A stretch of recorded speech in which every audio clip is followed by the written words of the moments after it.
There are two types of brain issues that fighters should be concerned about. One is the long-term effect called chronic traumatic encephalopathy, and that is shortened to CTE. Um, and the other is the sudden and traumatic event called a subdural hematoma, which means bleeding subdura under the dura, which is a membrane that surrounds the brain, in between the brain and the skull.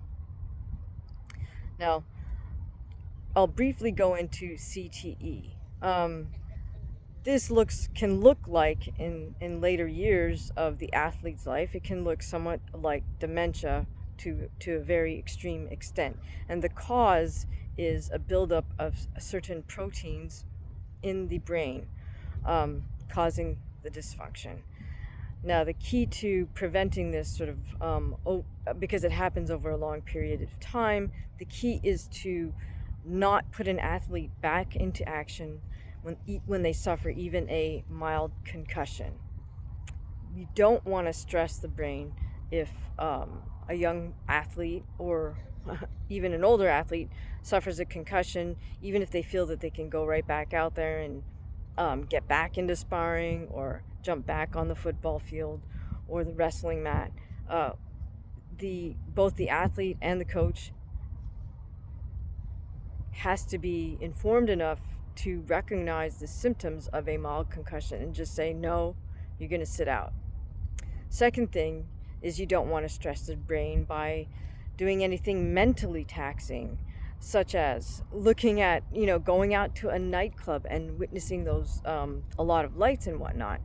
An athlete who suffered a concussion should not play video games because that doesn't relax the brain. They should not be subjected to, say, tests at school. So if you get concussed, definitely get a doctor's note.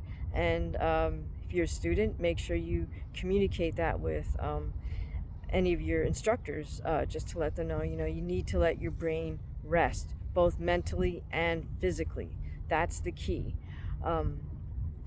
There's lots of information out there about CTE. It's more driven from folks who've been involved in wrestling and football. And boxing is a little bit of the sort of stepchild, shall we say, in this movement to kind of prevent CTE. Just because I think boxers are a little more reticent to pull themselves out when they're, say, in a sparring session and they do get a mild concussion. They want to prove how tough they are and go back out there. Okay, but let's move on to a more serious and tragic event that's called a subdural hematoma, also known as sometimes a brain bleed. So this occurs literally when blood vessels in the brain rupture, and so then blood starts pooling inside the brain underneath what we call the dura. There's a series of membranes around the brain, between the brain and the skull, and the dura is the outermost layer. So because boxing involves like just rapid motion of the skull, or the head rather, what happens is the brain is surrounded by fluid, and then that's surrounded by the membranes, and then the hard bony structure, the skull, surrounds all of that. Well, as you know, when someone's skull gets hit and their skull snaps back and forth rapidly, whether side to side or back and forth, the brain doesn't move at exactly the same speed as the skull, so there's this kind of lag time, and so then the brain smashes against the skull in one direction, then smashes against the skull in the other direction. And this motion can rupture some of the veins that connect the brain to the dura. Or I would imagine it could perhaps even rupture smaller vessels just within the brain somehow. But there are these little veins that connect from the brain to the dura, so I think you could see how that sudden motion might rupture one of those. Now, once the blood starts pooling in the brain, it starts creating way too much pressure, and this can build up very rapidly. So the key is to get the athlete to the hospital immediately.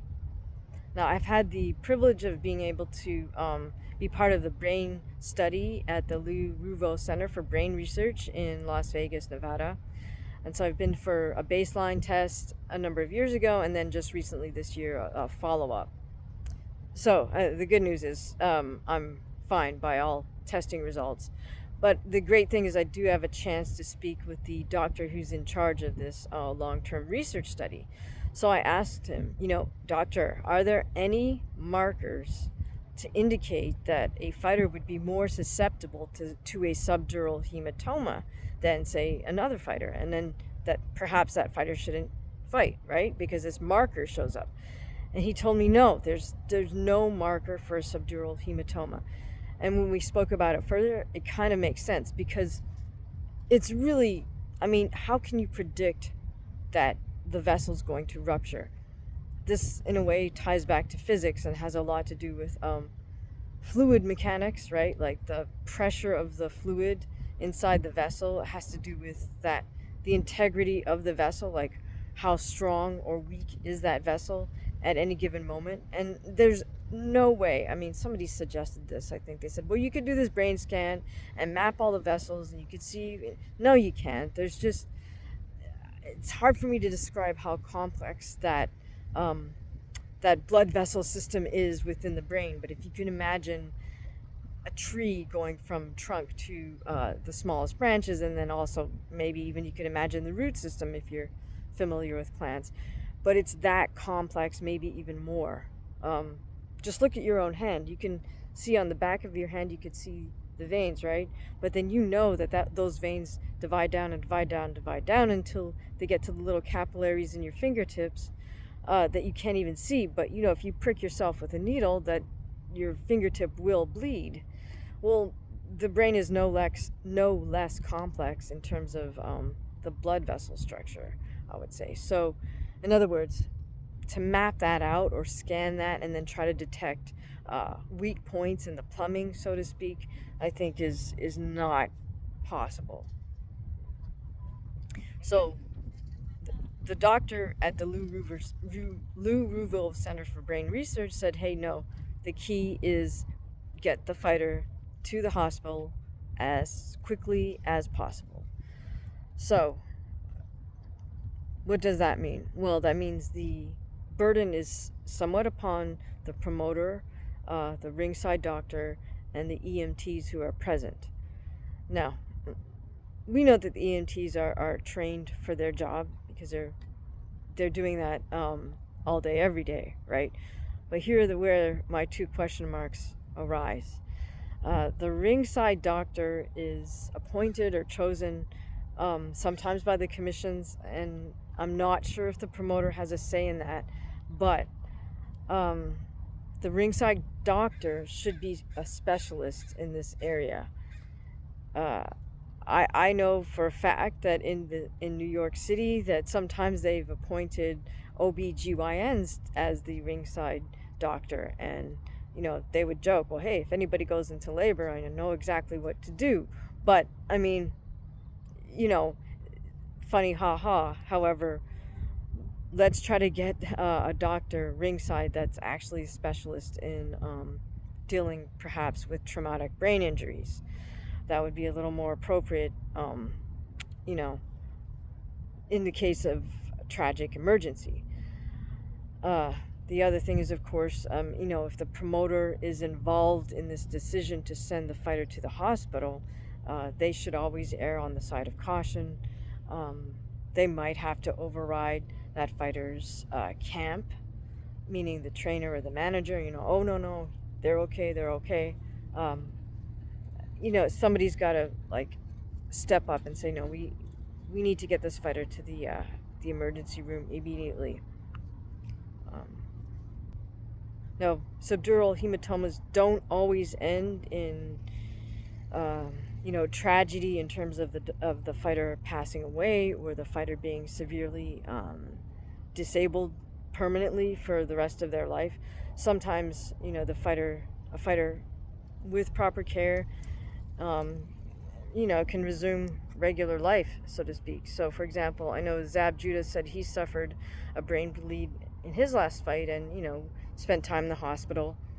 And from the looks of everything, he seems to be fine and able to function. I don't think he's going to. He spoke about boxing ever again after that, but I mean, at least he's not physically incapacitated, such as unfortunately, fighters like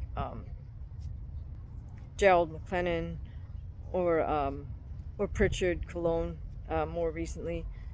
But the key here is, somebody asked me, oh, well, how can I avoid a brain bleed? And the answer is, I don't know that you can, quote unquote, avoid it if you are going to spar and fight professionally. But the key is to ensure that you have a corner that's looking out for you and that will get you to that hospital immediately.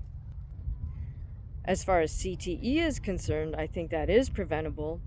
And I think the first thing you should do is become educated on the signs of a mild concussion, and then just resolve to, enforce safety for yourself and pull yourself out of either sparring or a fight, even if you feel that you're suffering from a concussion. So let me know your thoughts on either concussions, CTE, and subdural hematomas in the comments below. I appreciate you listening.